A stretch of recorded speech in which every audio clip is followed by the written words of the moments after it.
What's up, stars? Coach Vega here, all the way from UTEP. So for today's catch health lesson is going to be about barriers to physical activity. So barriers, they're going to be limitations that are going to hold us back from thinking that we can't be physically active. Now, some of the excuses that we might think are valid for not being physically active are going to be things like too hot outside, it's too cold outside, it's raining, it's snowing, something about the weather. Other things that we might come up with is, Coach, I don't have enough equipment, or I don't have enough equipment to play basketball, soccer, to do any of the activities like frisbee. Another one might be, Coach, I don't have enough partners, or I have no partner to do an activity. And also, which is probably the most used excuse, might be, Coach, I don't have enough time to be physically active. So these are all some barriers that you think might affect your teaching. Might affect you being physically active, but they're really not. We could always find ways around these barriers. So if it's too hot outside, too cold outside, raining or snowing, so that's a very legit reason for us not to be physically active outside, because if it's too hot or too cold, we don't want to get sick, we don't want to get dehydrated, stuff like that. We really want to keep ourselves healthy.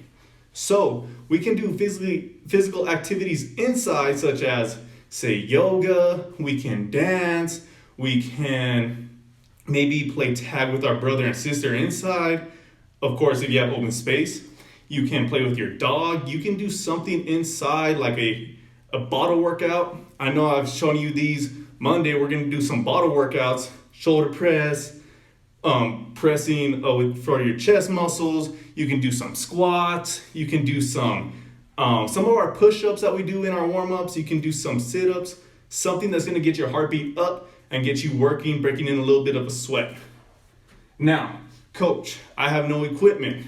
So we've been doing this all semester for PE. So me and Coach and Coach Guevara, Coach Ortega, we've all been coming up with different types of household equipment that we can use to be very similar to what you would use at school. So our rolled up pair of socks for when we toss a ball.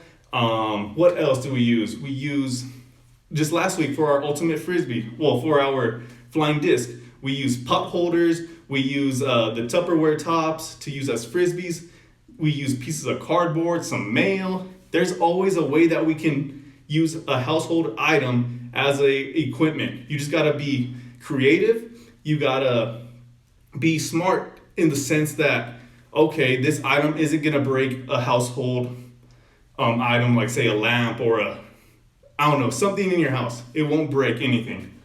Now, another thing is partner or no partner. So say if you're playing a game that requires a partner, well, you could always switch it up and maybe do, like I said earlier, when it's too hot or cold outside, you can do, say, some dances, you can do a yoga workout, because we always do our Yoga Mondays. You can follow one of those yoga workouts on our YouTube channel. Now, time. So we're always gonna get the excuse like, Coach, I don't have enough time to be physically active for the 60 minutes a day.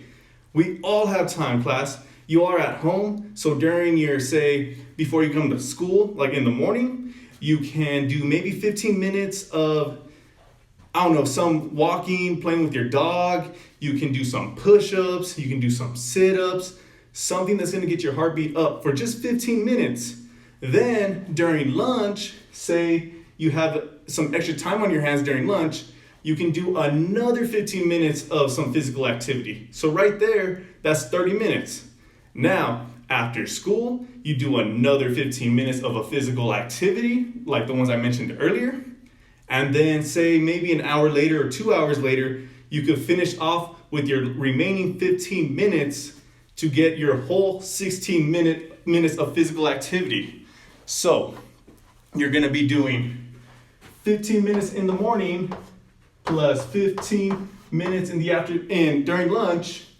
Then you'll be doing 15 minutes, say after school, and 15 minutes an hour later after school, and that will equal your 60 minutes of physical activity. So it doesn't all have to be 60 minutes at once. You can do it in increments of 15, 20, 10, 30, whatever you want. I mean, you all are smart, you all know the math. So as long as it adds up to 60 minutes, that's all we need. So this is gonna be our lesson about barriers to physical activity. So there is always a way around it to be physically active and to get our 60 minutes a day, each day throughout the week. So we just gotta be creative. We gotta think of our videos that we do for PE. So like I said, we always use our household items. We just gotta be very creative with what we do and make sure that our activities are safe and they won't break anything in our house. Because we don't want our moms or our dads yelling at us if we throw, say, a ball at the TV, because of course the TV's gonna break if you throw a ball at it. We just gotta be smart about it and be creative, and we could always get our physical activities. And if you ever have any questions, or if you don't know of an idea that you can do, just always come to our YouTube channel, watch our videos, and we have tons of ideas that we've been doing all year that you all can use to be physically active. So that's gonna be our catch health lesson for today, class. I'll see y'all right now.